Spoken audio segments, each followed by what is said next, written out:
Hello, welcome.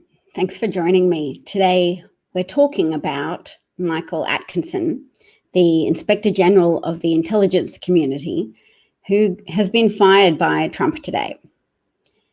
And he's been fired in the middle of a pandemic, despite the fact that the intelligence community played an important role in warning the Trump administration of the coming pandemic. Intelligence is very important. I wanted to do a quick reminder of the role Michael Atkinson played in bringing the whistleblowers' information to Congress and consequently to the public. As Inspector General, he has an oversight role, and he was the one who determined that the whistleblower's complaint, well-written, well-founded complaint about Trump's behavior in regard to blackmailing the president of Ukraine and his fellow officials, to only deliver the congressionally appointed millions of dollars worth, hundreds, how many millions was it? Was it $300 million worth of aid to Ukraine? So much time has passed in an emotional sense since we were learning about it. But yes, Trump used congressionally appointed aid to Ukraine, military aid, to aid them in their fight to not be conquered by Russia, annexed by Russia, have their resources taken by Russia, and their people killed. Trump used that vulnerability to pressure them to make up stuff that would damage his political opponent. To a degree, that backfired on Trump, in that a lot of people began to understand that he had behaved criminally in that regards and definitely betrayed his oath of office. But at the same time, Republicans are quite good at muddying the waters with their confected outrage. And hi, Mr. Ed. And we'll all probably be able to remember how outraged they were that Hunter Biden, who has a law degree, who has worked as a professor, got a role in a Ukrainian on the board of a Ukrainian gas company called Burisma. So they were so outraged that Hunter Biden did benefit from his associations with his famous father to get that lucrative role, but he was also a person with a law degree.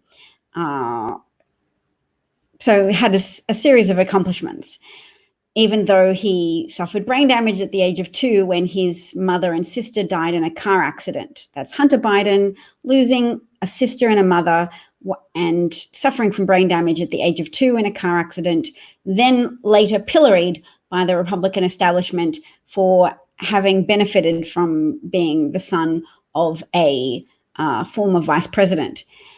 And when we compare this to Jared Kushner, who's married to the current president's daughter and is so being given the position of overseeing the COVID-19 response, even though he has no relevant qualifications, and his association with every project has resulted in significant failure. So his involvement in the Middle East peace process has resulted in greater conflict in the Middle East and greater distress on the part of the Palestinian people. I should always remember as I speak. Have I said hi to Mr. Ed? Yes, I did, because I like to say hello to my repeat viewers. They send me interesting information. They give me technical advice or graphics, all manner of things that my most loyal followers do. And they're moderators, so they keep out the trolls. So we're all grateful to them, really, or at least we should be. So yes, that complaint about Hunter Biden should pale in significance to the perpetual and exponentially more consequential grift conducted by the children of the current president, and his and the children-in-law of the current president. So we don't say they're all crooks, no, because Hunter Biden didn't break any laws, didn't obtain any American things of value, so didn't take jobs away from other qualified Americans, didn't obtain American taxpayer money. He got a Ukrainian job. It shouldn't significantly bother any Americans because no Americans were hurt, and the ethics of it aren't particularly worth complaining about. We don't bother to spend much time complaining that the children of Hollywood actors are more likely to become actors themselves because they're more likely to be considered for roles because of their associations with famous, accomplished parents. Ah, yes, so the Trumps are all crooks, indeed. Good luck to you, Hunter Biden. I hope they quit persecuting you because it doesn't matter at the moment. I think Joe Biden would have still won the election even had Trump not negligently and recklessly killed potentially millions of Americans. I think there was already enough of a popular attachment to Joe Biden amongst the Democratic Party and the Democratic voters. So they're the people who ensure the victories of Democratic candidates, and Democratic voters are more numerous than Republicans. It's just they don't always have as high turnout rates because Republicans vote to protect their property from what they see as the critical threat of their time, which is paying taxes. And Democrats just turn out when they think justice has to be upheld or there's an injustice being done or they're not feeling secure. My friend Brian is going to join us now. This computer keeps reformatting the screen. Here we go. Oh.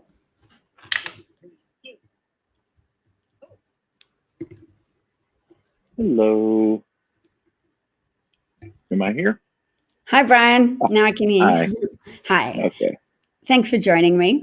I've just been ranting about how Hunter Biden's actions in taking a role in Ukraine is equivalent to complaining that the children of Hollywood stars get considered for roles that other people don't. Like, yep, they're getting privileges, but it's hardly a lapse in ethics. It's just, not strictly speaking, pure meritocracy at work.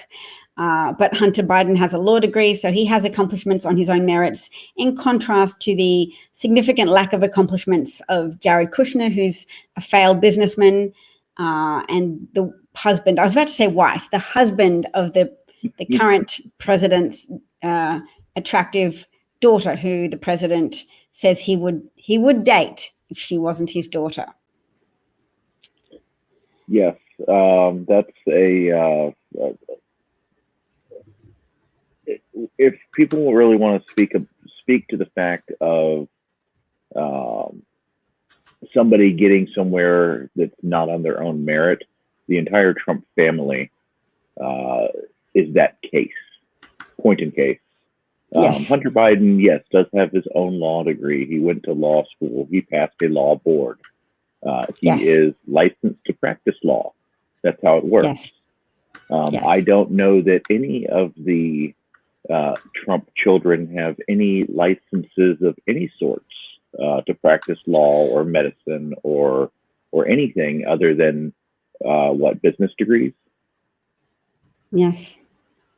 I don't know what degree. I know Jared Kushner went reportedly to Harvard after a significant endowment was made, which shows holes in the process of Harvard admissions. And somebody said that they asked what Jared Kushner was like at Harvard, and they said a rude thing about hockey players. They said he's dumber than the hockey scholarship people. Can you get sports scholarships? Yes.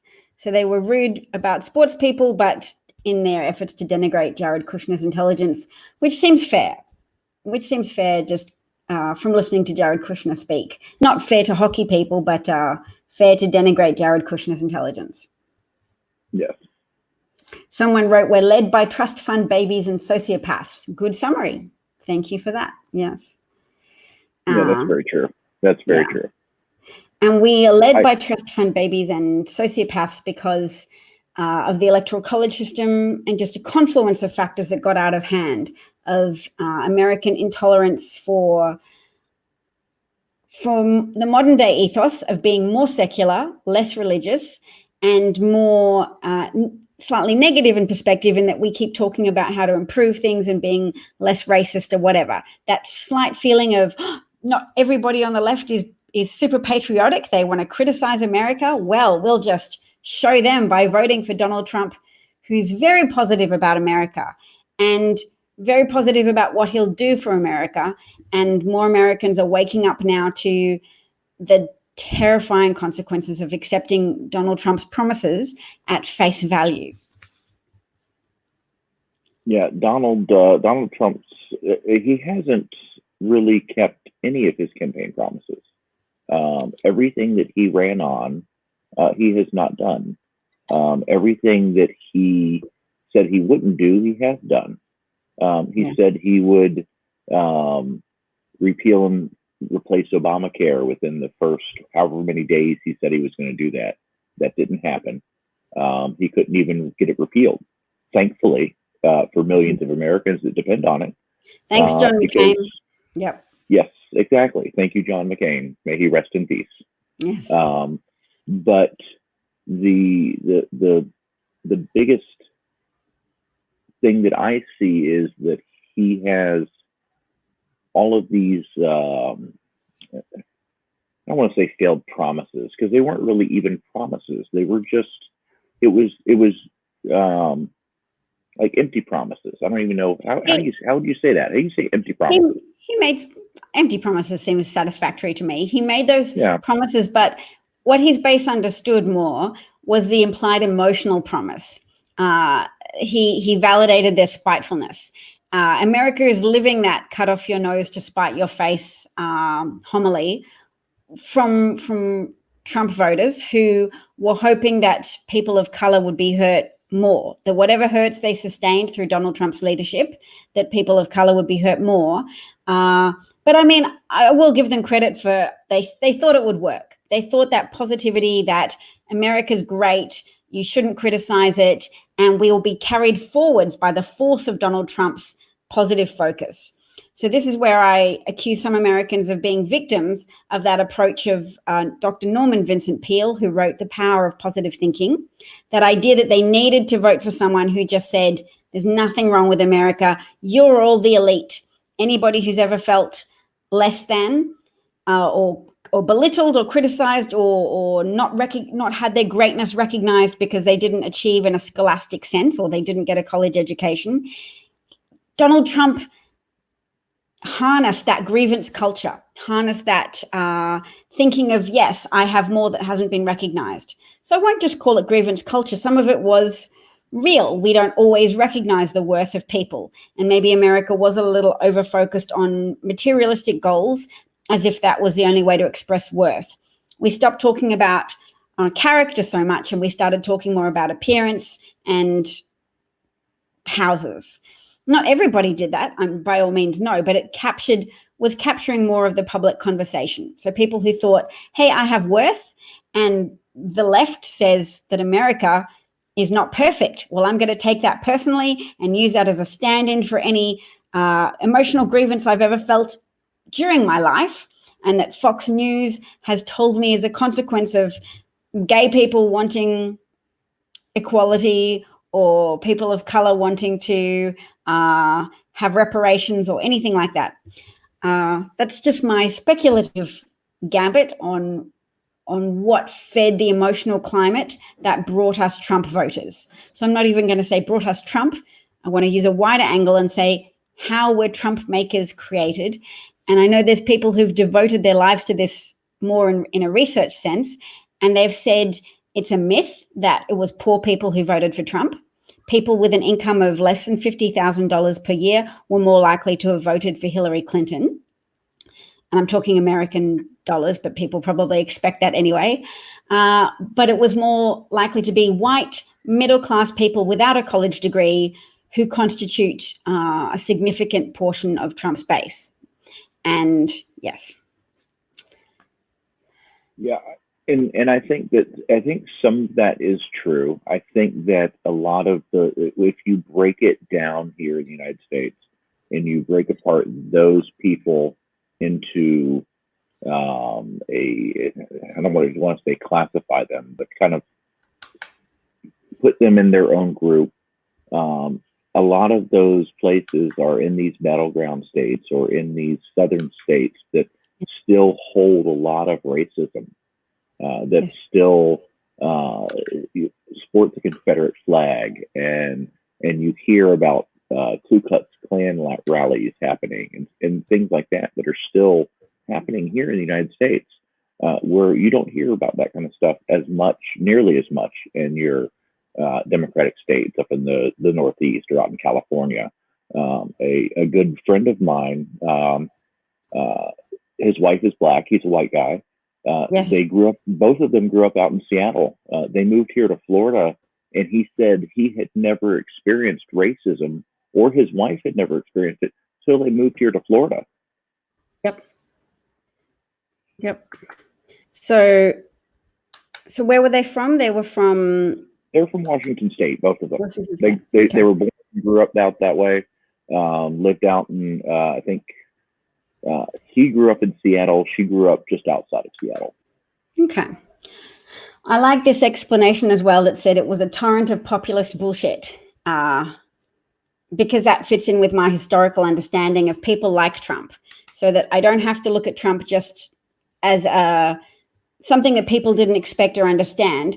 He's a fascist following the pattern of fascists over the course of history, someone who tells everyone that they'll solve all their problems, that they're uniquely positioned to solve everybody's problems because only they will acknowledge the threat.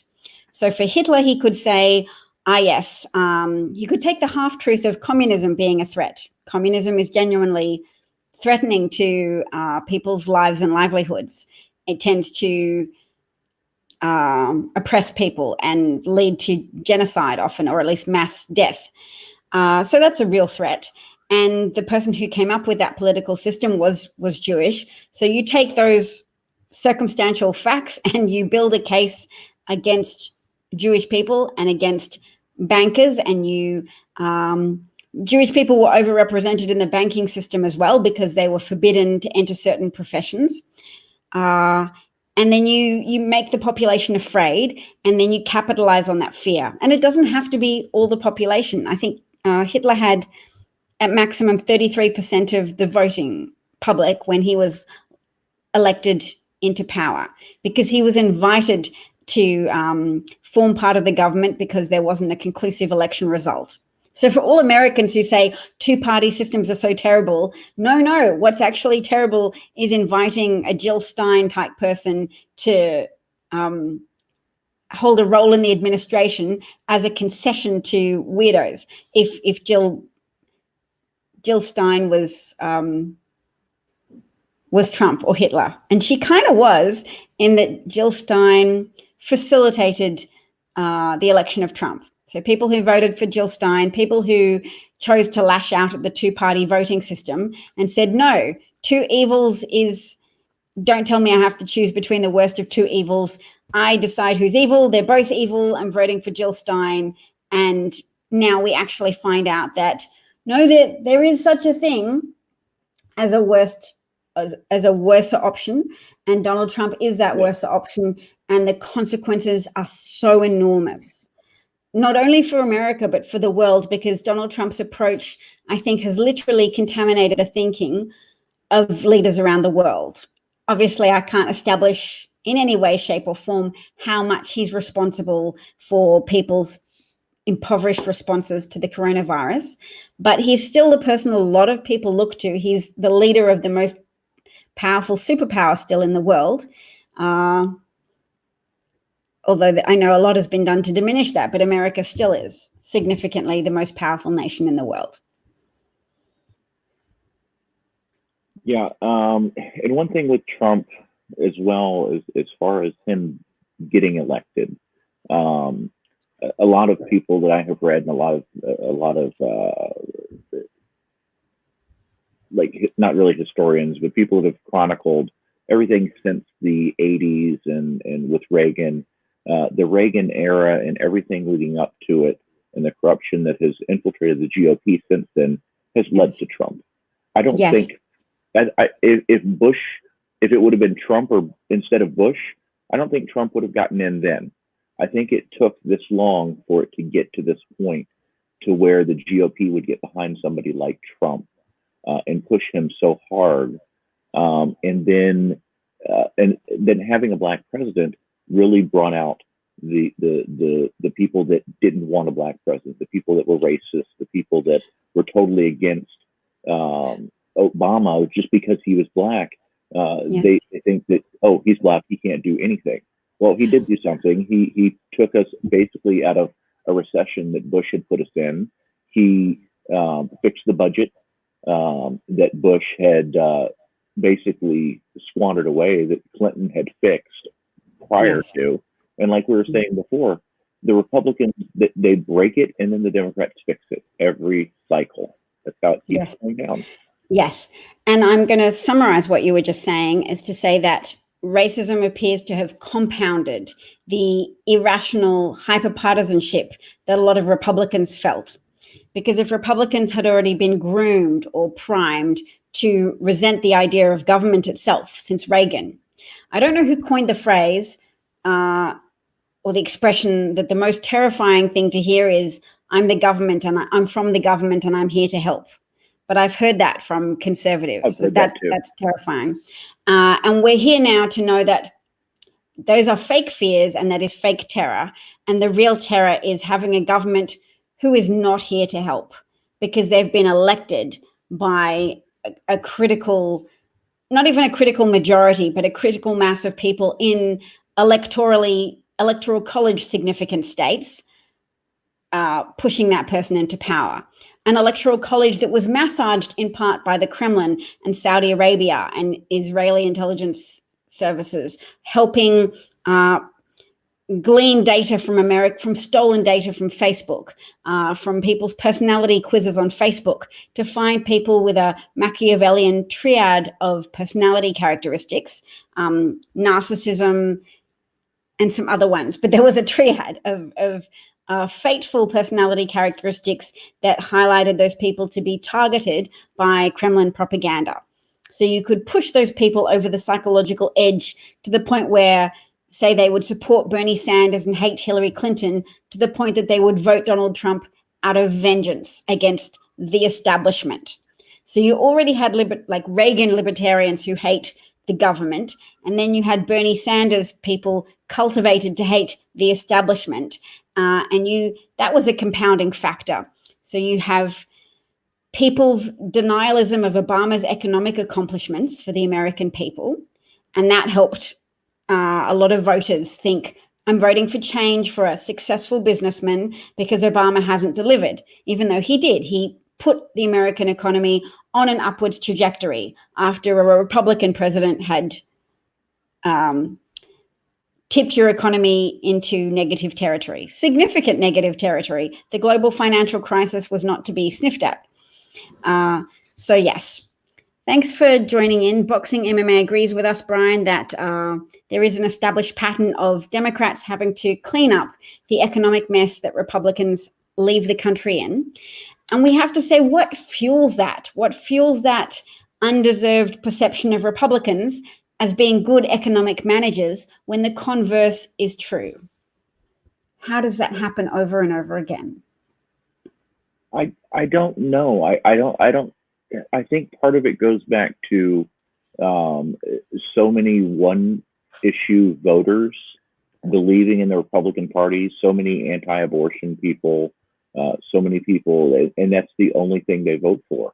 They find a Republican candidate that, oh, I'm against abortion, and that's the only thing they care about. They could care less if the rest of the country goes to hell in a handbasket, as long as they get abortion abolished. They've been weaponized. They've been psychologically weaponized to believe that they themselves are warriors on behalf of the unborn. Whereas actual statistical research shows that the outcomes for families where a female parent has been unable to access an abortion when they've wanted one has led to long-term adverse outcomes for their family, or is it correlates significantly with long-term outcomes. It's called the Turnaway Study. I recommend people Google that if they want to have a look. The Turnaway Study, longitudinal social research that followed people, women who were able to obtain abortions and women who were turned away from clinics. And people who were turned away had poorer educational outcomes, economic outcomes, and their children had poorer health outcomes, educational outcomes, and life achievements.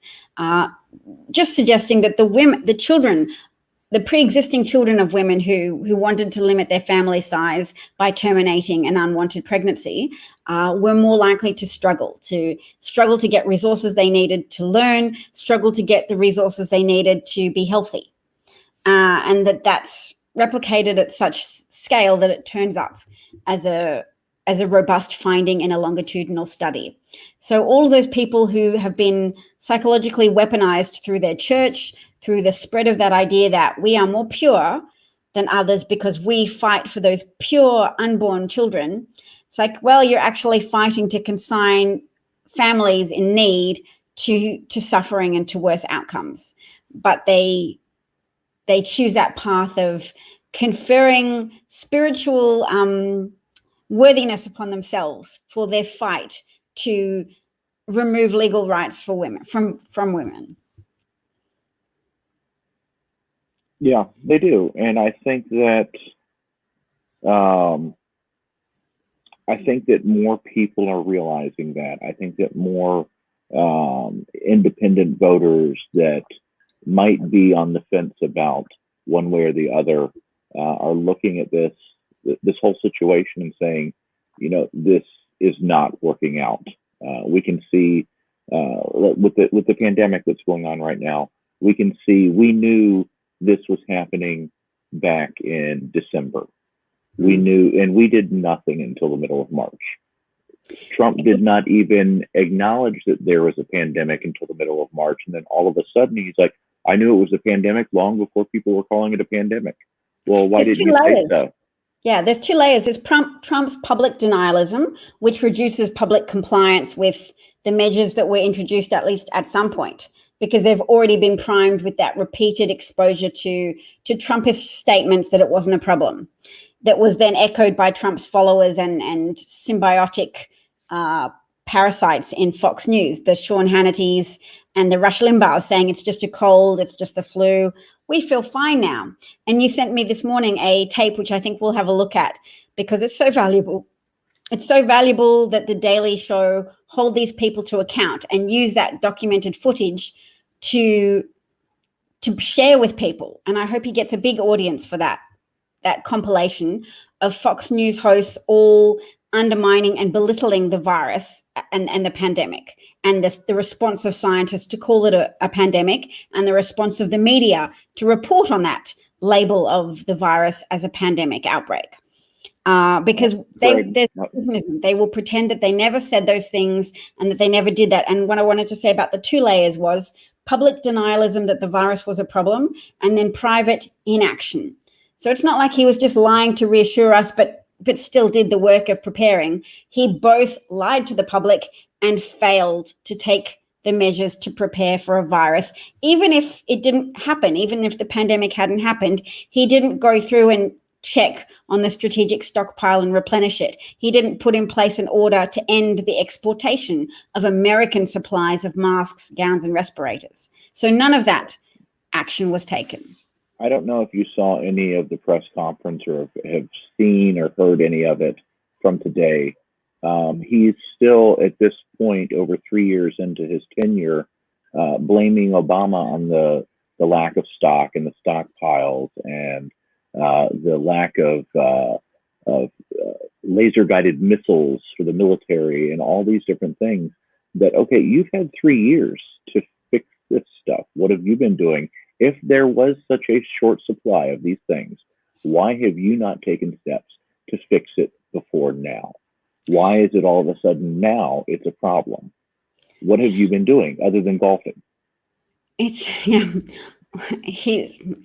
grifting. He's been stealing from the American people and plundering the treasury and organizing for more violations of the emoluments clause of the Constitution by funneling contracts to his own businesses for providing golf buggy carts to the Secret Service and overcharging anyone and everyone who wanted to make use of his companies to stay in his hotels, raising the price of hotel stays, etc. He's been grifting, but he also even blamed Obama, the previous administration, for the faulty tests that that the test CDC that didn't exist for a disease we had no idea about. Yes, back for a in disease that 2016? originated, like it's literally called COVID-19, and he's blaming a 2016 administration for not having tests for a COVID-19 outbreak. So the fact that the CDC had something wrong with the tests, and I'm still very concerned about how. I will say that Obama was great, but he wasn't magical, and he couldn't tell the future. Yes, I've seen conservatives say that too many Americans did think that Obama was magical. And I will say that Democratic voters certainly appeared to have suffered from overconfidence in that they didn't turn up to support Obama by voting in midterms. They thought, we did our job, we got Obama into power against the odds. And that accomplishment, having a black man in power, reminds me very much of a scene from The Office, the American version of The Office, where Steve Carell's character is responding to a black man who's just had a heart attack. And he's shaking his shoulders and saying, Stanley, you can't die. A black man is president. And the clear implication is, I remember that. No problems exist anymore. Obama's president. And we can extrapolate and say that attitude that The Office satirized was prevalent enough in that Democratic voters didn't turn out in as numerous a fashion as Republicans did during midterm elections. And that was a factor in stymieing Obama and stymieing that progressive agenda of bring healthcare to more people. Maybe everybody could have kept their doctor if enough Democratic voters had voted in midterms so that his party had congressional control of the House and the Senate. So one of the factors in Trumpism then we can say is people over-blaming Obama for things that they expected would happen because they had delivered him the presidency. People who think, we delivered Obama the presidency, why didn't he deliver progressive goals back to us? American ignorance of the three-part nature of the three branches of power in relation to your system of government, that without Congress making laws, without a Democratic Party holding the balance of power, Obama couldn't achieve half of his to-do list given to him by those voters who helped him ascend to the Oval Office in the first place. And luckily, I think people have figured that out with our previous midterms, the 2018 midterms, where we have won back seats in the Senate and taken that supermajority away from Trump. That is definitely helping things. I mean, that's what got the impeachment trial started. Had we not had that majority in the Senate, that never would have happened. And I think a lot of people need to go back and have a simple civics lesson to really understand how the three branches of government work. I think that people forget that. I think that they look at a president as a dictator almost, or as a king, when they're not. They're I don't want to say figurehead because they do have power, but they rely on the other branches. They don't make the laws, and Congress also holds the power of the purse. So you can't get things done without the cooperation of Congress. And Trump had a supermajority for a while because Republicans don't just vote in presidential elections, but they normally turn out for midterms as well. But I think, as you say, the Democrats have learned some of that lesson of, oops, don't neglect to support your party when you have elected a president.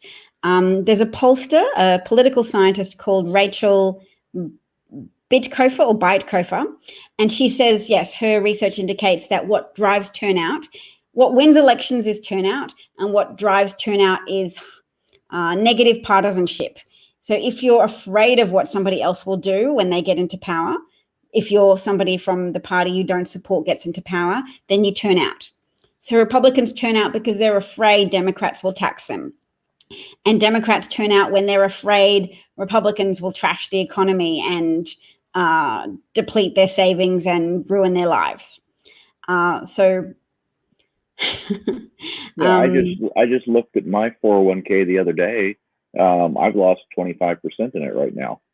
I'm nowhere near retirement age, so I'm not too terribly worried about that. But I work with a nurse who is retiring in 3 months. She's taking a hell of a hit if she actually plans to retire in 3 months. She might put it off, and I don't want to say she needs to retire, but she needs to retire. You know what I mean? Yeah. She was on the trajectory to retire, and there's smoke in that wheel now. Yeah. I was just going to touch on the fact that at the time of the impeachment trial, a lot of people, 70% of Americans, were in favor of hearing witnesses, but the Republicans didn't vote for witnesses. So it was an unusual impeachment trial, an outlier in the first impeachment trial in the Senate where there were no witnesses called. And I was always like, well, what happened to those people who didn't support Trump but who wanted witnesses? I guess they just thought it sounded good to pollsters to say, give us witnesses. But at the same time, perhaps some doubts entered their head. Why don't we have witnesses? Those people who rationalized to themselves, who said, oh, well, yes, Trump is corrupt and criminal, but he's still a bully for our behalf. And look, he's great for the economy. My 401k is doing great. All of that security blanket, helping them rationalize Trump support for themselves, will have been stripped away. I mean, the economy is in the toilet right now. I saw a GIF of employment statistics and how many people typically claim for unemployment, and the fact that it's gone up to 10 million unemployment claims being filed in the last 2 weeks, when put in a graph, shrunk all of the other ups and downs. And it was quite remarkable. I'll see if I can find it soon, because I think it would be valuable for people to look at that. My wife has been trying for nearly 2 weeks now to file unemployment. And there are flaws specifically built into Florida's unemployment program, the actual software that it runs on, to make it hard to apply and make it hard to reapply and make it hard to continue to get benefits once you are actually approved. This was all put in place by Rick Scott when he was governor of Florida.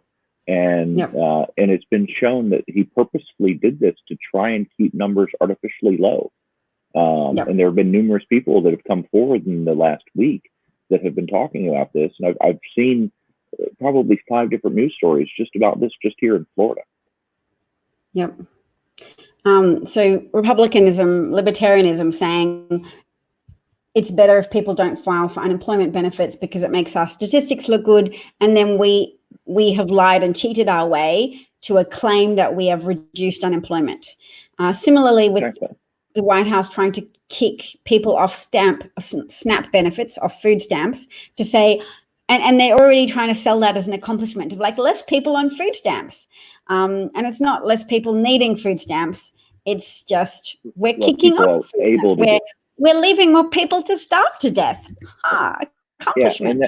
And that's another statistic a lot of people don't talk about, referring to unemployment, is you only get unemployment here in the United States for a certain amount of weeks, depending on the state you're in. Once you have maxed out your benefits, and Florida is one of the lowest paying states in the union. I think it's $275 a week is our max benefits. But once you have maxed out your benefits for the year, you fall off of the unemployment rate. You're technically not unemployed because you're not pulling benefits in.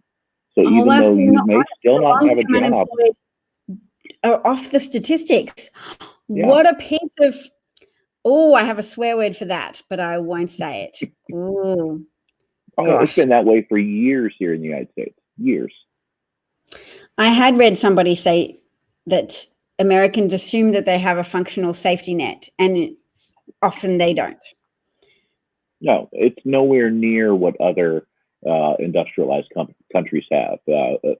Just about every country in the EU, and I know even Australia, has better unemployment benefits and out-of-work benefits than we do here. We've had a conservative government for, is it 8 years now? And they have been... I know they've been scaling it back.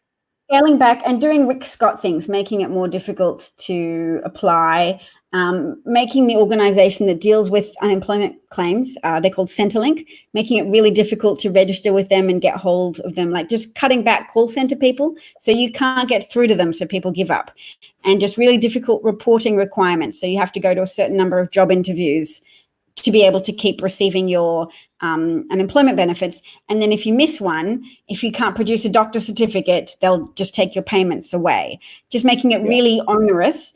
That's what Florida did here several years ago as well. Yeah.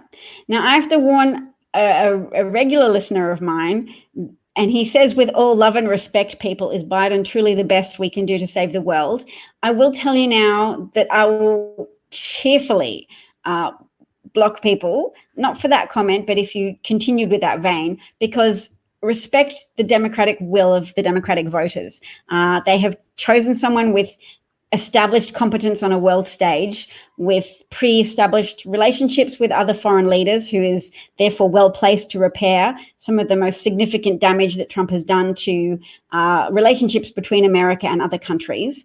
Someone who's obviously had years of being vetted and critiqued and criticized, and who has a strong appeal to African Americans who form the backbone of the Democratic voting base, the underacknowledged, underappreciated, reliable voting base of the Democratic Party is people of color.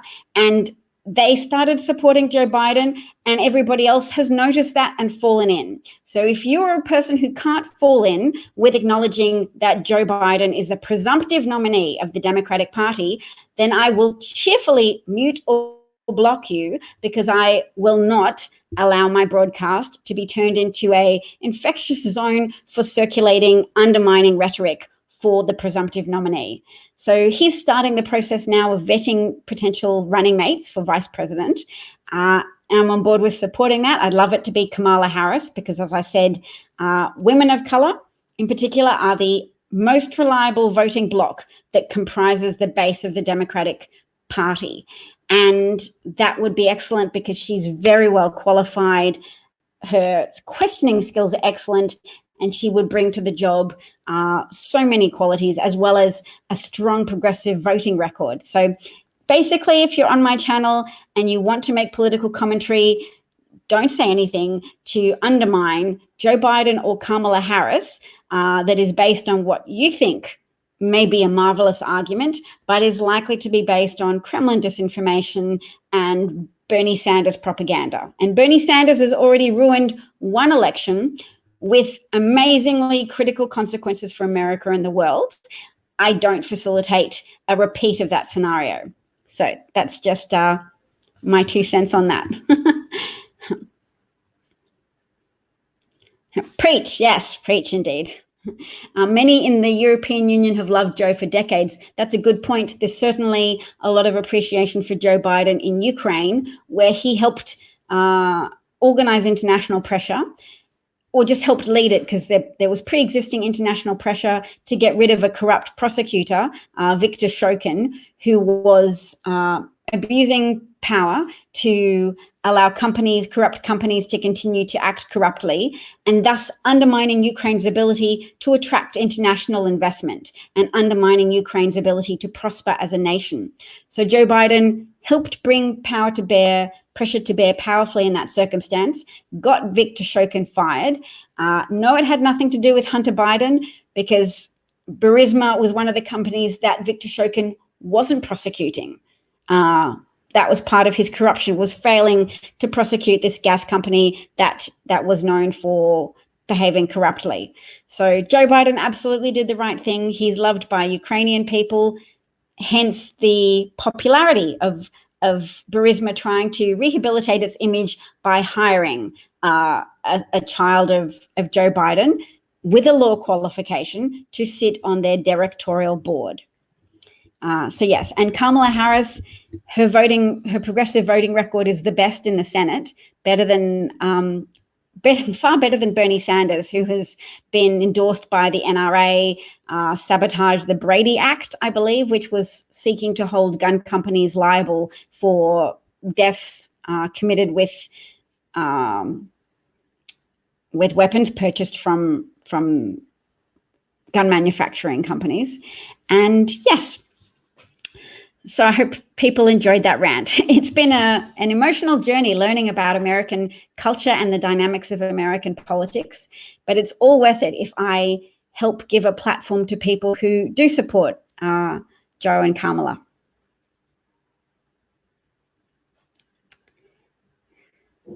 Yeah. Were you going to play that video? Yes. Let's play that video. Okay. It's very important. I will just quickly bring on screen for a minute this op-ed from Joe Biden, because I just want to highlight that he wrote it, and it was published on the 27th of January. That's Joe Biden writing about the steps that he's taken have only weakened our capacity to respond, and the possibility of a pandemic is, well, anyway, he's unqualified to handle it. Joe Biden lists in that op-ed some of the numerous steps that Trump took that weakened America's capacity to respond to the coronavirus outbreak. So I'm going to remove that from the screen and then play a Trevor Noah Daily Show video. So I will go here, find that video. I've watched this video like 4 times. I love it. It's very good. It's a very good video. Oh, I have to make sure also that when I share it, I click share audio so that we can all hear it as well. All right. Coronavirus is I'm just going to start it from the beginning. Here we go. Absolutely falling. We are all doomed. The end is near. The apocalypse is imminent, and you're going to all die. Or at least that's what the media mob would like you to think. Yeah, I'm dead right on this. The coronavirus is the common cold, folks. The hype of this thing as a pandemic, as the Andromeda strain, as, oh my God, if you get it, you're dead. This is one of those cases where the more I learn about coronavirus, the less concerned I am. There's a lot of hyperbole. The national left-wing media playing up fears of the coronavirus. The sky is falling because we have a few dozen cases of coronavirus on a cruise ship. I am far more concerned with stepping on a used heroin needle than I am getting the coronavirus, but maybe that's just me. It's a virus like the flu. All the talk about coronavirus being so much more deadly doesn't reflect reality. This virus should be compared to the flu because at worst case scenario, it could be the flu. The far more deadly, more lethal threat right now is not the coronavirus. It's the ordinary old flu. People are dying right now. Nobody has died yet in the United States, as far as we know, from this disease. That's right. And the facts are actually pretty reassuring, but you never know it watching all this stuff. You want to know how I really feel about the coronavirus, Juan?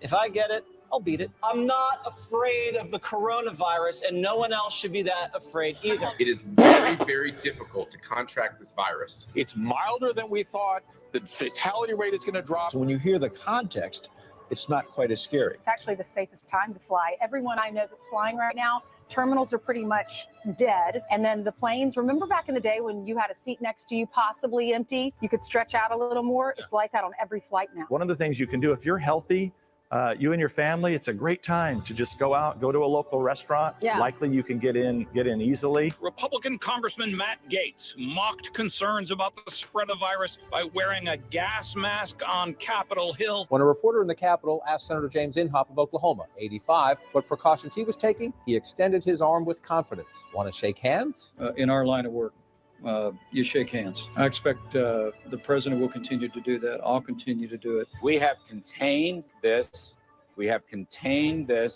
I won't say airtight, but pretty close to airtight. It is being contained. And do you not think it's being contained? 0 people in the United States of America have died from the coronavirus. 0. This is a flu. This is like a flu. It's going to disappear. One day it's like a miracle. It will disappear. I felt it was a pandemic long before it was called a pandemic. I took it very seriously. By the way, this program has always taken the coronavirus seriously.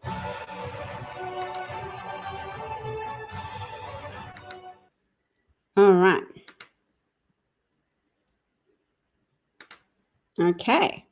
So and just watching the dates, and if you go back and start looking, and I did that for a couple of the later March dates, or like March 7th and stuff like that, we were already seeing deaths at that point.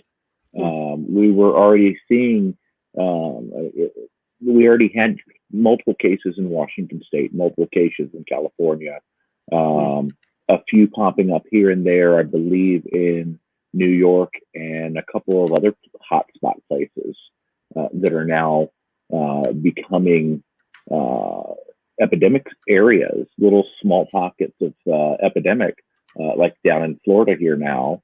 Our numbers are expected to start going up dramatically in the next week or so, week to 2 weeks. And New York is still seeing rises in numbers. New Jersey is seeing rises in numbers. We are now having 1,000 deaths a day, and that's going to continue to go up. Yes. Yes, it is, because that's the nature of exponential growth. Yeah, and exactly. we've used an analogy before to make it more obvious for people, but starting a race with a speedboat, that speedboat, the pace of that speedboat taking off is you attempting to catch up with something that's exponentially growing. And it was a very effective GIF, actually, that showed how many connections can occur when one person contaminates or infects potentially 2.4 more people. If everybody infects 2.4 more people, if that's the rate of contagion, then those connections just grow out so fast, and people really need to see a visual representation of that. So I'll see if I can find it, because I've seen there's a GIF that shows two representations, one with each dot representing a person then infecting 2.5 more people. But then what also happens is that same representation with removed connections when people stay home. So at each point, if someone doesn't go out, doesn't go to that barbecue, or doesn't see somebody other than their immediate family members, how those chains of transmission are then broken, and you don't end up with as many infected people. And people who falsely think that they're young and healthy so they won't get it don't understand that a proportion of young and healthy people still get it, and still get it severely. It's just a smaller proportion than those who already have pre-existing conditions. So you're playing Russian roulette with a virus, but more importantly, you're playing Russian roulette with your society and your communities. Because if you're healthy and you go out and you take risks, you are effectively inviting yourself to become an asymptomatic carrier who spreads the disease to thousands more people.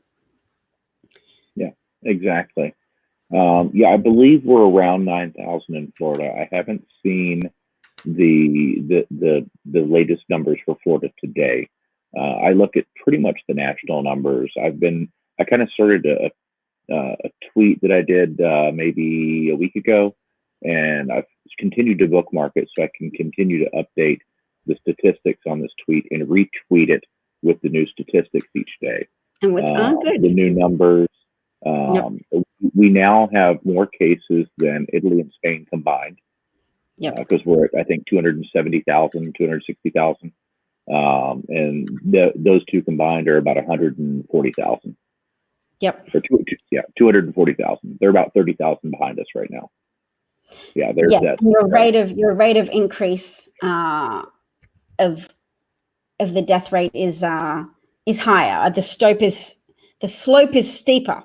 I was trying to say slope is steeper, and I said stope. But anyway, the slope of increase in the US is steeper because you don't have a federal lockdown yet either. So there's poor compliance because of the behavior of Fox News and the president in their symbiotic functioning as agents of disinformation. So I've just found the GIF that I was speaking about that shows how one person infected initially can lead to so many cases if people are still meeting and being dot points in those transmission links. So you can see how dense the cases are at the right-hand side of the screen. And then I'll just make that even bigger for a second.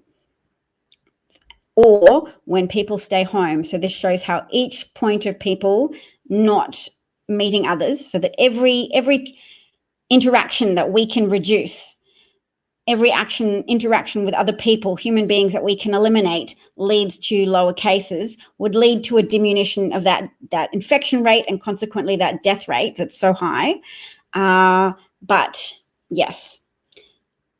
So what was it that you bookmarked again, Brian? It's It's a tweet that I had started a couple days ago.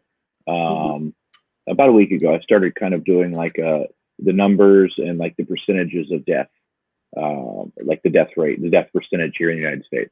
One thing that I've noticed is as the numbers are going up, you would think that we would have more recovering patients, but the percentage of deaths is continuing to rise as well.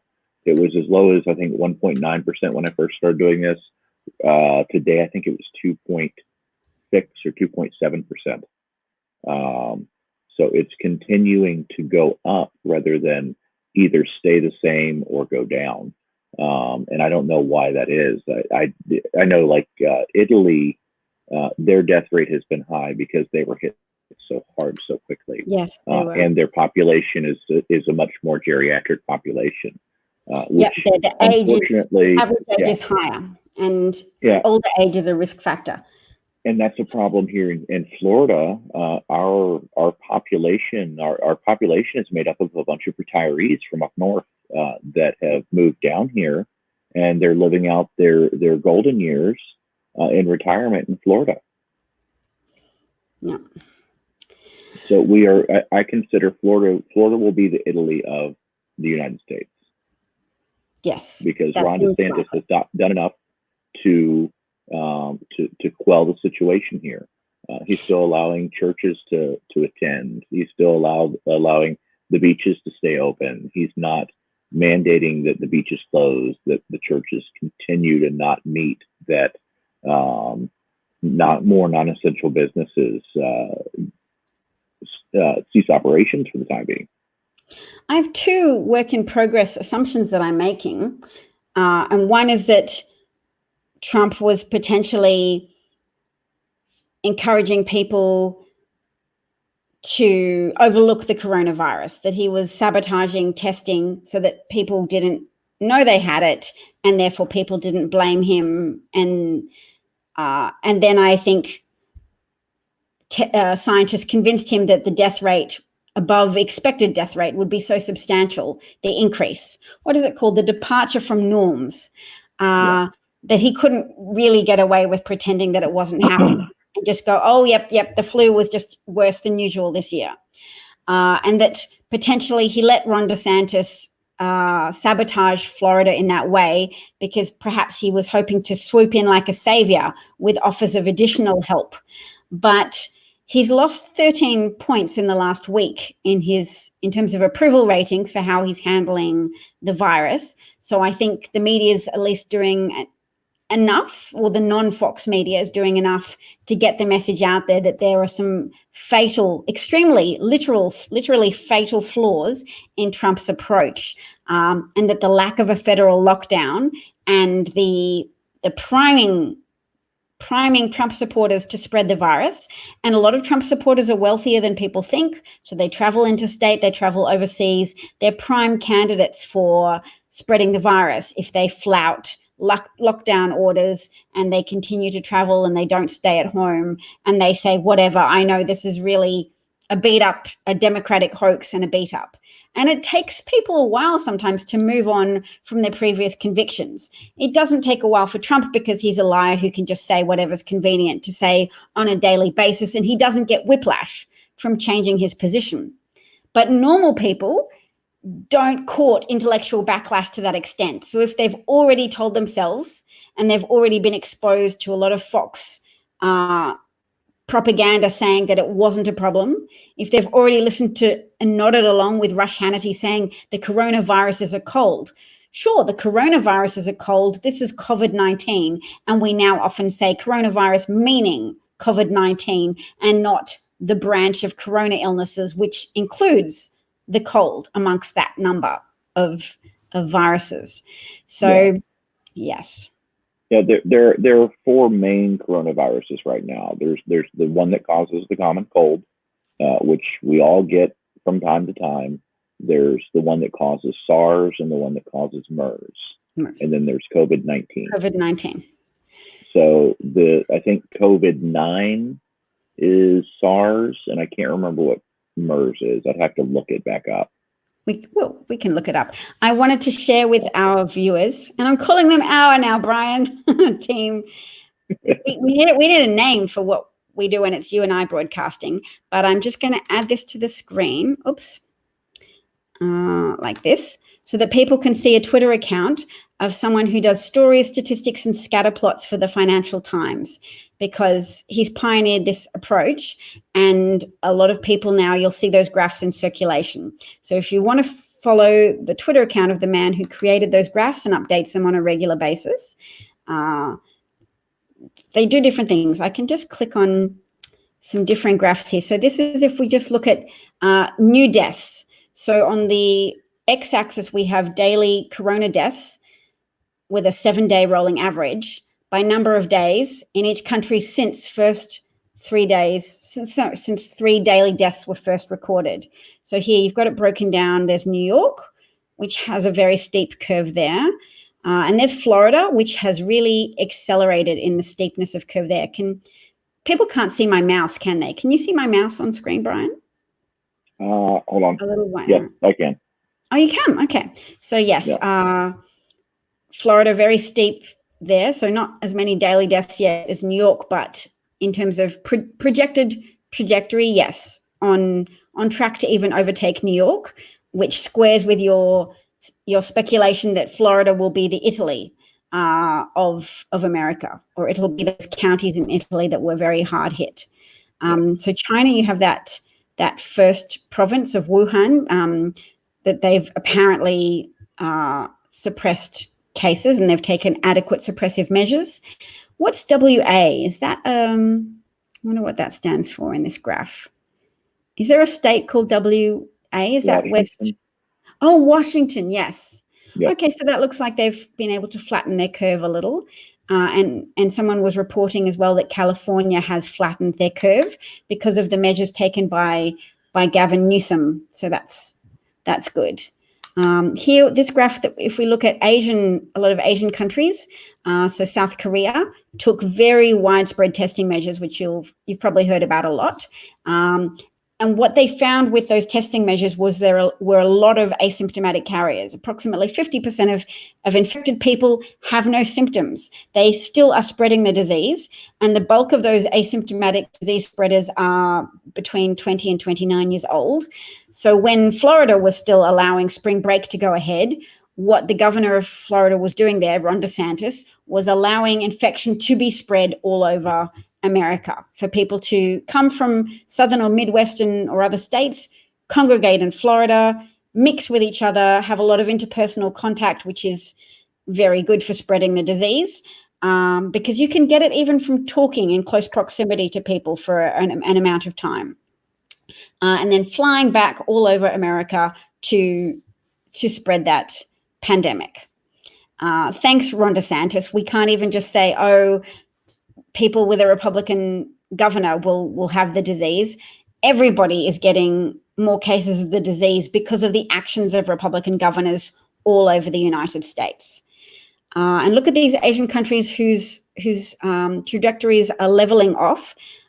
They've taken more concerted measures than Donald Trump and his administration. So I hope that was a little bit helpful for people. Yeah, and I did find, and I can't share it because I pulled it up on my tablet, but I was wrong. There's not 4. There's actually 6 different coronaviruses. 6? Yeah, there are 4 that cause kind of like the common cold type thing. They're the ones that we normally see. 22.9E is one of them. NL63. I wonder who comes up with these names, really. OC43, HKU1, and then there's the MERS coronavirus and the SARS coronavirus. They don't have numbers. They were designated by when they were found. Yeah, the SARS, which is severe acute respiratory syndrome, and then MERS stands for Middle Eastern respiratory syndrome. And now we have a 7th coronavirus, which is the novel 2019 COVID-19 coronavirus. I'm still learning how to use this laptop, and I don't know what happens when my screen reorganizes itself. I don't know if you guys are seeing a screen change in shape or size, but I think it's just me, because if you guys were seeing anything as crazy as what I'm seeing on my screen, you would probably let me know. So we've got SARS doesn't have a name. It's just a coronavirus. What was it? Acute respiratory syndrome. What was the first S? Severe acute respiratory syndrome. Acute respiratory syndrome. So Corona-19 is it more easily transmissible than SARS? No, SARS and MERS were both pretty virulent as well. They were just very well contained when they first came out. And you don't see too many cases of them. And I forget the vectors for transmission for it. It's not. I don't think it was as severe like a droplet like we have with this COVID-19. But the infection rates, the rates were lower, but it was just as severe or more severe in the number of cases that they did have. Yes. So I think I can probably find it. And we still test for those in the hospital now for people that come in respiratory distress. Yes. So you've got testing for SARS, but it's just become such an insurmountable proposition, seemingly, for the US to get adequate testing to test people in a broad enough sense that you can isolate and identify the asymptomatic cases who are inherently super spreaders because they don't even know to stay home, because they don't even know they're carrying the virus. And that seems to be one of the critical features of COVID-19, is that it can be asymptomatic for so many, and that it has that incubation period as well when people can potentially carry the disease. No, enlighten up. MRSA is not the same as MERS. MRSA, MRSA, actually, it's methicillin-resistant Staph aureus, which is an infection that can get into your blood and cause sepsis. And actually, a lot of people have MRSA in the nares, like in their nose. Anybody that's been in the hospital, you always have a chance of getting it. Geriatric populations typically have a higher chance of having it if they live in assisted living facilities or nursing homes, things like that.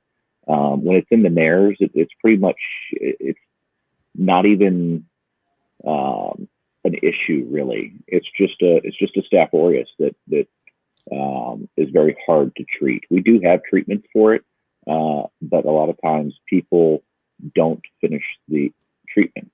That's why it's gotten so strong. Yep. I've just found one thing that I would like to say, which was a small Italian town at the start of Italy's infection. How did they get hold of so many tests? They tested all 3,000 inhabitants of the town of Vo, which is near Venice, regardless of whether they were exhibiting symptoms, and rigorous quarantining of their contacts once infection was confirmed. They've been able to stop the spread of the illness there. So that they did have that testing protocol. How did they get enough tests to test the town? I mean, obviously, good leadership was involved in establishing a need to take that course of action. And probably actually accepting help from other countries. I mean, we were offered tests by the WHO. Yes. And we said, no, we're going to make our own faulty tests first, and then we'll fix them later. And there's still debate as to how accurate they are at this time now. And we have 270,000 positive cases. Yes, there was something in the Financial Times, I think, or was it the Wall Street Journal, that was saying one in three cases that obtain a negative test result, it's a false negative. So they actually are infected with the virus, but they've been given false reassurance that they're not. So they'll go out and celebrate potentially by hanging out with people, and yet they're spreading the virus. Yes, exactly.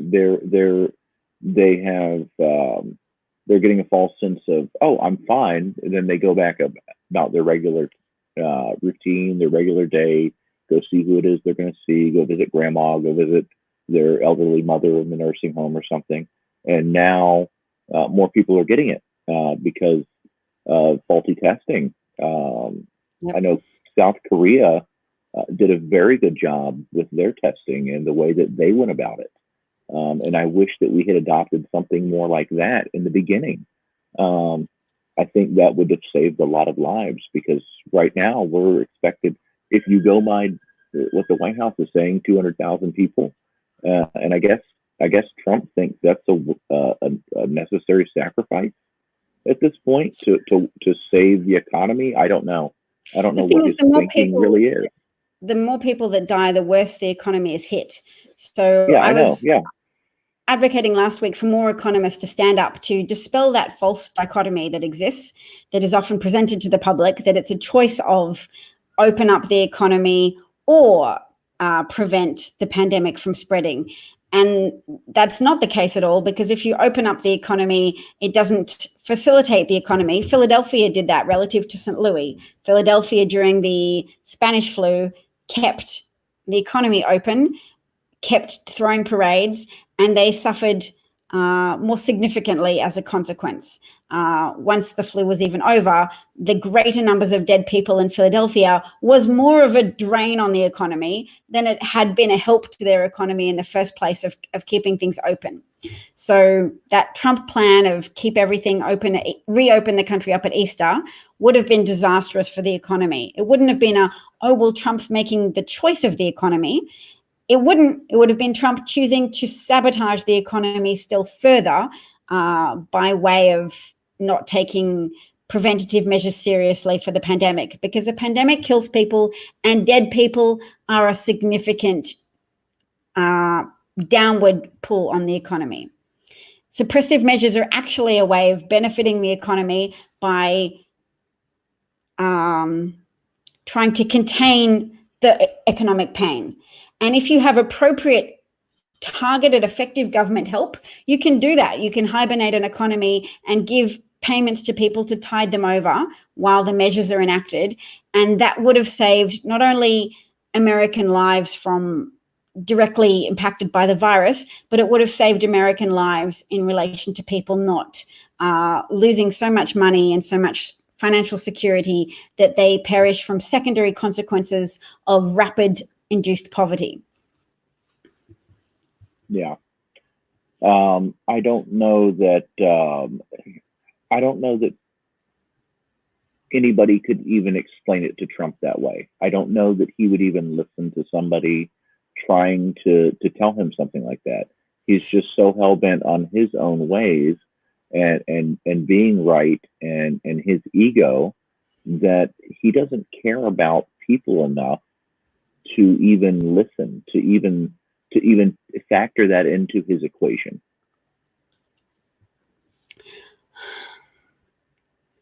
I agree that the things that drive Trump are not how to best help people and how to accept expert advice.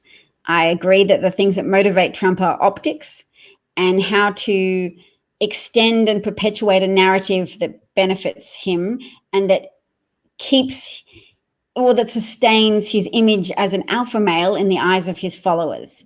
So when he derides people on the internet, that's still ticking boxes for them because it's alpha behavior. And they're reacting to what they see as being weak, feminine, compassionate, girly behavior from the left. And nations occasionally are greatly imperiled and engage in wars and everything because of our occasionally false assumptions that people who posture as macho and posture as hyperconfident are the people who will lead us into success. Freud called it the death wish. He gave it I think, is it a Greek name? Thanatos. And we see in the Avengers movies how you have someone with one point of infection that's a conviction that the world and the universe would be better off if a finger was snapped and half the population disappears. I think we're seeing Trump run a little bit with that idea of, well, what if I just facilitate there being a big shrinking of the American population. He may too be infected with that social Darwinist type of thinking that says, well, whatever, we're culling the herd. And Republicans are often on the side of not helping people and not, or saying that if people are poor, they shouldn't be helped because they don't deserve it. You're not skimming off the cream. So Trump may be, and quite likely is, infected with that Republican style of thinking. And he may think, oh, I'll be able to better balance the budget if we don't have to pay Social Security payments because so many people will be dead, that will reduce the amount of Social Security payments. But the dead come at a cost, which is that demand will contract. The less consumers there are in American society, the more demand contracts. The more terrified, grieving people there are in American society, the more consumer demand contracts. And consumer demand is the engine of the American economy. So anybody who thinks they're going to get a claim for better balancing the books is making the huge mistake of inviting in an economic depression. And it's so hard to sit back and watch that happen to the US. Yeah, it really is. It's hard to think of it that way. I was watching his press report thing today, whatever you want to call it, presser, on Periscope, but I was watching Hal Sparks do his commentary on it. I don't know if you've seen him do that. Enlighten Up got me interested in him. He's pretty funny. But he does like commentary over the whole presser. He's a comedian, so it's pretty funny to listen to and stuff like that. But one of the comments kind of struck me as very morbid almost. Somebody in the comments had said something about all of these different GOP people that are dumping all their stocks. Maybe they're buying stocks in caskets and mortuaries. They are buying stocks, and they're buying stocks in protective gear and funeral homes. Yeah, it's crazy to think that they have that much foresight that because they knew that this was happening. It's not like none of these people were briefed. They've been being briefed since January and February. The DOD said that this was going to be an issue. Every healthcare agency we've talked to, or in our healthcare agencies, have said this is going to be an issue. The WHO said this is going to be an issue. It's not like we have these borders that keep out viruses. Trump's trying to build a border wall against Mexico, and it doesn't even keep people from seeking asylum here. And all he's doing with those people is throwing them in concentration camps. Yes. And exporting them to Guatemala. Yeah, exactly. And he's not doing anything. He has never been proactive. And I think that he looks at being proactive as wasting money. That's one of the reasons I think he cut the pandemic response team. He saw it as this great big waste of money.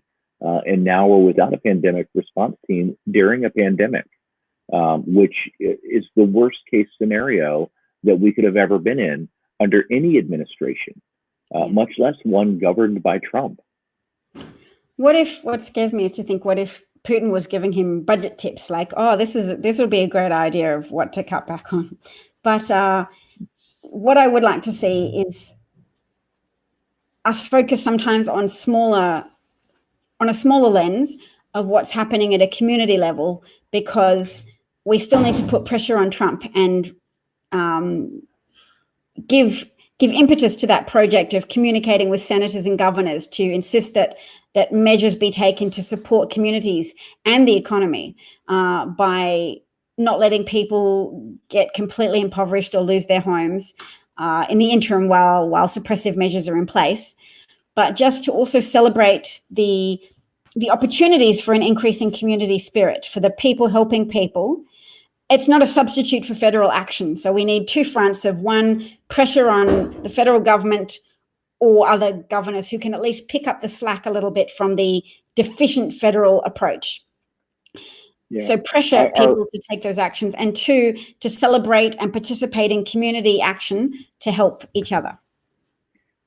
The idea that we came up with yesterday, where I was going to try and call DeSantis and leave a message and record it, unfortunately couldn't happen today because every time I tried to call, I got a busy signal. I tried calling about 4 different times when I was able to get away from the kids and get my tablet set up to try and record me doing this and everything, and it never worked. So I did send him an email. Everybody's already maybe chronicle him to protest, do you think? Yeah, and I think that might be part of it. I think I've been lucky to have gotten through the couple times that I have called. But I've gotten busy signals before as well, which I kind of expected. But I didn't expect to get busied out all 4 times that I called today. That was kind of a shocker to me, which I'm hoping is a good thing. Honestly, I really am. I'm hoping it's putting enough pressure on our governor here to actually maybe do something right for a change. Close the beaches, close the churches, close the non-essential businesses to help quell the spread of this here in Florida, so that it's not as bad as it's going to be. It's still going to be bad, but maybe we can make it manageable. Maybe we can make it to where fewer healthcare workers are going without protective gear.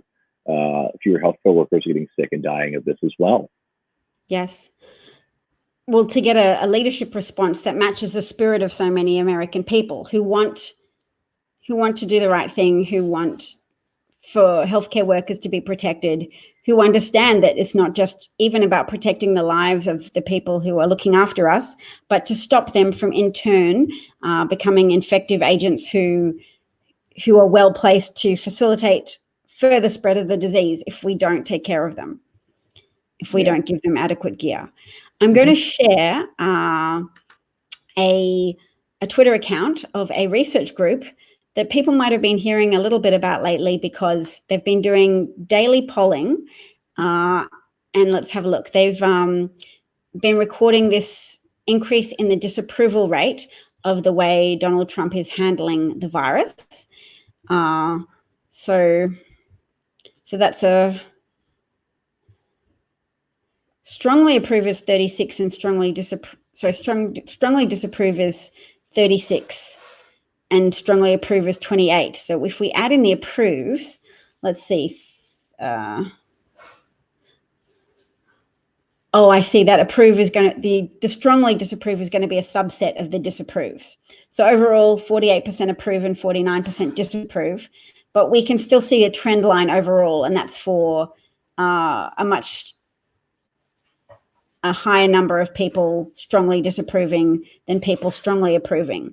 And those people who just mildly approve, they'll probably change their mind soon. Like if they're not fully brainwashed Fox viewers who lack the capacity to consider how things are going and just accept what Fox tells them, then they may likely flip in the upcoming weeks as this disaster progresses in intensity. I would like to know how their poll is conducted. If it's just a 4-answer poll, or if there's a 5th answer of neither. Because yes, there was a 3% haven't made up their mind yet thing that wasn't recorded. I think I saw that on there. Okay. So now is that a 5th option as being neither, or is that just they didn't vote one way or the other? Good question. Because one thing I learned when I was in statistics, and this is just basic level statistics, when you do a poll and you have 5 options and your middle option is a neither option, that's useless data, because either way you have to have 4 points. You have to have either approve, disapprove, strongly approve, strongly disapprove, because that middle ground skews all of your other data. Because if you don't have that middle ground, you're forcing people to either approve or either disapprove. Yep. No, I'm wondering how their polling was. They had an either option, and I remember reading that only 3% of people were on a neither, and that was a fairly constant thing. Okay, so that's a but if I can low one then. Yeah. Oh, look, they've got a website, so we can visit that. That'll have more details that we can look at. Navigatorresearch.org. Okay.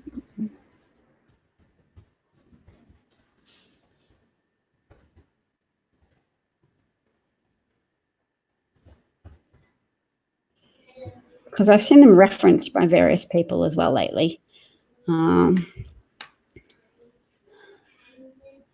Okay, polls.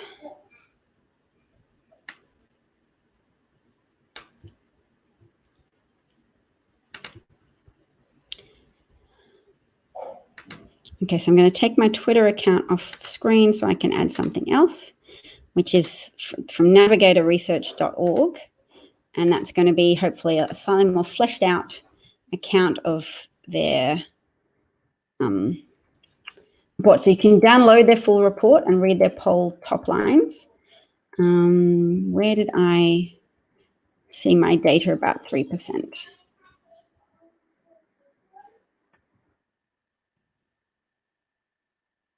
Intensity of opposition to Trump's crisis handling is rising. I like that. I still haven't seen anything that says where I read my 3%. 93% of America watches Trump, but approval is still down. A lot of people are watching those press conferences live, but intensity of opposition, of disapproval of Trump's response is increasing. All right. Yeah, I actually try not to watch his press conferences just because I know it's a bunch of hogwash, honestly. Yes. What's wrong, Papa? Oh, you want me to say goodbye? You want to come wave goodbye? I'll let you wave. You can wave. Can Mummy have 5 more minutes? Did Daddy brush your hair? That looks very nice. Oh, look, Brian waved to you too. That's my friend. Why don't you do a drawing for Mummy and I'll come and look at it in 5 minutes, okay? Okay. So yes, I want to keep scrolling here though, because serious concern that Trump is overloading hospitals. We have a majority of Americans, 55%, concerned that Trump has not done what is necessary to make sure our hospitals and medical professionals are adequately prepared for the pandemic. And that's a great point because I think the voices of doctors and nurses are really well positioned to push through propaganda. So if you have Fox telling people things and they're very used to adjudicating Fox to be a trusted source, then there's real life people. And it's hard to ignore people you know in your community telling you, I don't have the equipment I need to stay safe and I could potentially infect more of you. And I might potentially need to resign my job because I'm not being protected. And also my hospital situation is leading to a point where we might have to triage care and say, no, we can't have any ICU beds for people if they get sick and over a certain age or they have underlying conditions.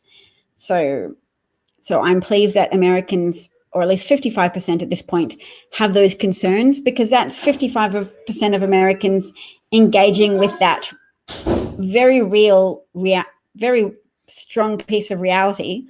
And hopefully more people will catch up to that as well. Yeah, I hope they do. I hope that people aren't just watching Fox, that they're talking to friends, they're talking to family members who might be in the medical field that are seeing this firsthand. Because if all they do is watch Fox and they are actually quarantining in their house and they're socially distancing, they're sitting there watching Fox wondering, well, why am I doing this? Everything's fine. There's no problem. Fine, yes. Until they go out in the real world and it's on fire. And everybody's screaming in the streets and there are protests and they're like, well, this wasn't on Fox News. I didn't see any of this. Hannity didn't tell me about this. So it's like they're living in their own bubble. And I hate to knock on people that watch Fox that much. Because I don't know if it's out of ignorance or if it's just out of, they just look for the entertainment value of it. I don't find it entertaining, the little bit of it I've watched over the past couple years. I mean, I can't, honestly, most news networks, I can't stand the talking heads that are on any of them. I much prefer to read my news. I think I ingest it better that way. I think it's less opinion. And you can retain information better because you can reread details that are particularly striking to you. Yeah, exactly. Whereas listening to these people talk, I mean, and like I've told you before, I have people I work with, they just spout facts back to me. And I call them Fox facts because they're not real facts. They're not the facts that the rest of us are dealing with. They're the Fox propaganda, the Fox lies that they've been sold while they're sitting there. Yeah, the distortion of maybe a little bit of truth sprinkled in there. That's so much more effective even than a lie because it resonates with people. They recognize the kernel of truth and they say, oh, yes, I can believe the rest of it because I already know that kernel of truth is real. So then there's one little piece of truth sprinkled in there in the ship sandwich that they're eating. Sorry for the bad language. I try and stay off it just because I get scared of attracting censorship or being reported and things. But I myself am a prodigious swearer. Try not to in front of my children, but it's supposed to be a stress relief. There's supposed to be a positive physiological response when people swear. So I try to take advantage of that whenever I talk to an adult. So usually I can be a little bit alarming if I've spent a day with children and then I talk to a friend and I'm like, bleep, bleep, bleep, bleep, bleep. And I think, oh, they're not really swearing at the same level as I am, but I'm I'm enjoying being out of my child appropriate box for a little bit, but that's just part of. Yeah, I totally understand that. I'm the same way at home with the kids, at work around peers, it's a little bit differently, but then when you go back into the patient's room, all that goes away. Yes, professionalism also. Yeah, professionalism takes back over. Yeah. I miss professionalism, but I'll get back there at some point. I'll let you know right now, it's not as much as it's cracked up to be. I respect that. And I also am very grateful for my circumstances right now. And I know the world is essentially at this point, a three-part division of people who are required to go into work, people who can work from home and are doing so, and then people who are just on that margins of insecurity. They're either not able to work and forced out of their job, and potentially waiting for checks in the mail from the American government that may take their sweet time because Republicans. Yeah, because of all the red tape that they put in place to try and get unemployment benefits.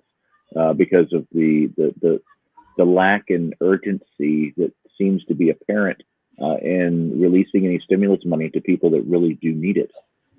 It's like they're like, oh, well, we'll get around to it. We're going to do it soon. Well, when is soon? Because soon, definition of soon, we're going to go back to the moon soon, right? I mean, how long does that take to plan? How long does that take to build a program to do something like that? It really highlights the failings, the inadequacy of Republican approach to the economy, that massive neglect of the way the world works and the way that the economy works via consumer spending, and that through depriving consumers of spending money, through dehumanizing people who need assistance, they are engaged in a form of economic management that boils down to wealth preservation for the uber wealthy and rising unemployment statistics everywhere else. And I would like to say quickly just that there's so many new cases of people filing for unemployment benefits that, to me, it highlights what I'd been arguing for a long time before the coronavirus risks became apparent, that the American economy was softened in ways that few people were acknowledging, but that was real. And I could get some news articles about that, reporting on the recession in the manufacturing sector, that there was a manufacturing sector, that the American economy that was on an upward trajectory since Obama initiated an economic recovery was softening because of tariffs, because of weakening ability to get to sell things overseas, because of retaliatory tariff measures, because of that trade war. Yeah, exactly. Trump created a climate and environment where, okay, I'm going to tariff you. Well, we're going to tariff you right back. Yeah. I mean, it's like, okay, you want to do this to us, we're going to do that to you as well. And then these other countries are like, well, we're not going to buy that. That's too expensive now. We'll get it from India, or we'll get it from whoever else is making it somewhere else. We'll import it from China. I think that's something we're going to have to contend with over the next few weeks, is as the situation intensifies in the death rate and infected rate, is that Republicans will start saying, oh, you wanted this to happen. You brought this upon yourself, upon this America, with your negative thoughts. We're going to see some magical thinking from Republicans that will try to blame Democratic voters and the left for this happening at all.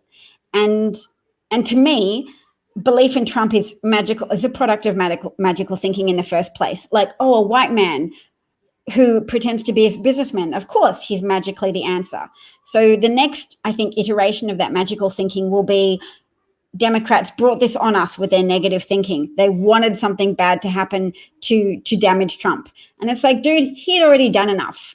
If things just continued as they were without the coronavirus, Trump's negative impact on the economy would have been sufficiently felt in terms of an impact to make sure that people in battleground states didn't vote for him. His approval rate was very low. So he always tried to lie about that and pretend that the mainstream media were making it up, but his approval was low, and Joe Biden was already beating Trump in head-to-head matchup things when put to polled Americans.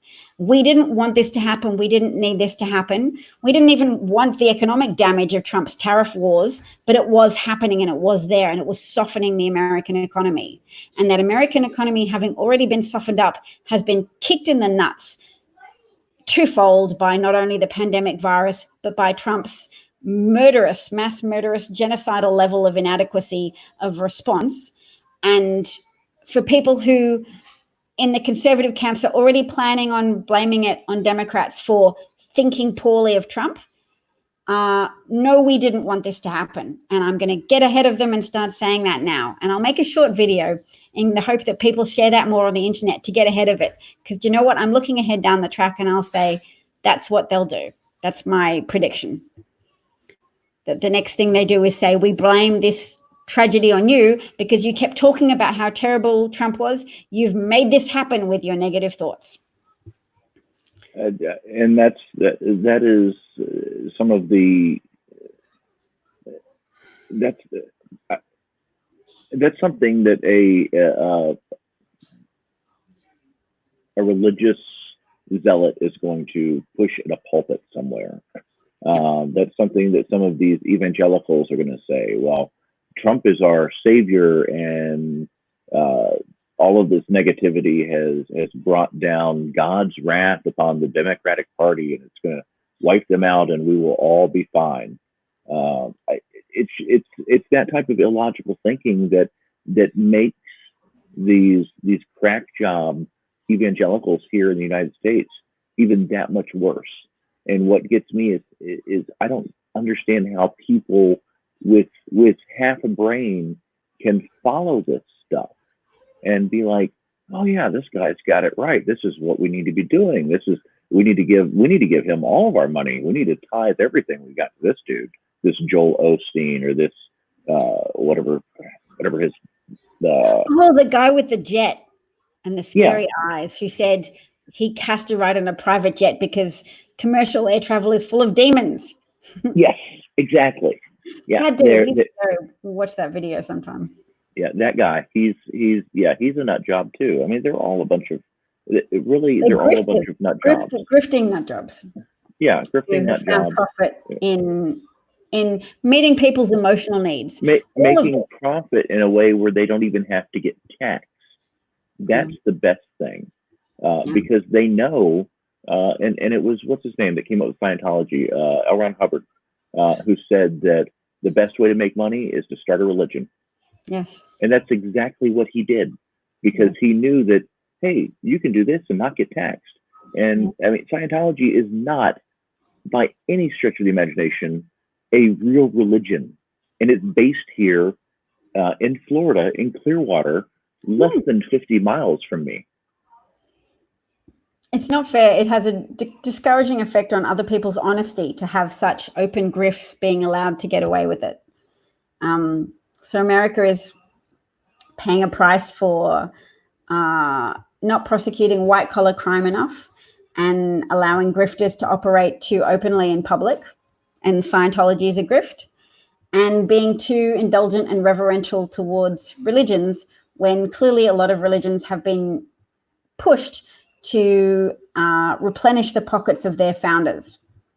And yeah, there was this was back in the, I want to say the late 80s, early 90s here in Tampa. There was a guy, last name, I can't pronounce it. I can't remember exactly. It's Brazilian or something like that. He was a stock market guy. He got in huge trouble for insider trading, made hundreds of millions of dollars doing this. They told him, give back the money, we'll just give you a fine and you'll be fine.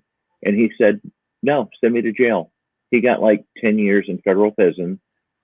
He was going to come out with more money that he had in offshore accounts by spending 10 years in federal prison, then it would be free and clear. They couldn't take the money back from him after that. They said that was his deal. But he's like, you know what? I'll spend 10 years in prison and come back out with $500 million. I'm going to get interest on it while I'm in there. Who cares? That's the level of greed that these type of people have, that when the punishment does not fit the crime, it's worth doing the crime. Yes. Like for a lot of businesses where the cost of the fines is just a cost of business. It's not a deterrent in any way. It's just something they can add to their balance sheets as a cost. Yeah, it's a cost, and it goes in their negative column, and they can claim against that on their taxes. They can claim against fines? They can claim it as a loss, depending on how they're working their books. All right. Well, Brian, thank you so much for chatting to me today. It's been good to engage with these issues and speculate in this way about what's happening, what's going on, and what needs to be done going forwards, namely more pressure campaigns on leaders of all stripes and shapes and positions, as well as community efforts to help those people most at risk of falling through the cracks. And there are more of those people. Those people are multiplying each day. People who lost their jobs, lost access to an income to purchase food for themselves. And eventually the virus will go or subside at least, and people will be able to come out and get antibody tested and walk normally around and purchase things and reinvigorate the economy to a degree. But for now, we need mutual aid societies to spring up in every community. So if we hear about those, let me know. You can direct message me or post on my Twitter account. Thank you, adorable husband. He brought me a drink. I love that. Okay. It's good to have one. I feel so sorry for people who are quarantined by themselves, but at the same time, I'm grateful that they have internet, because internet can meet your needs in a lot of ways, and people are finding that out. People are finding good ways to use the internet at the moment, and so many people who are using this moment to share what they have, their life stories, their skills, to read to children, to provide educational materials. There's a lot of ways that the internet is being used for good now, and I'm grateful for that. And I'm grateful for you talking to me today, Brian, and to people for listening. I hope you have, thanks, Norma Jean. She says, my husband is a lucky guy, and vice versa. We'll talk again. We'll talk again soon. Have a good rest for whenever you get a chance, and keep reading. That's what Brian and I do. We like to read information and then talk about it so we can share what we've learned with others. And yes, I think when I got given this drink, I was asking for people to message me if they knew of any organizations to promote that are doing a good job of closing the gap between what people need and what the federal government is managing. I'll say the Trump administration and Republican administrators are finding themselves able to provide at this moment. So cheers, everybody. Thank you, Brian. Thank you, Dav. I appreciate you having me back again. You're welcome every time. Bye, everyone. Thanks for listening. Bye, everybody.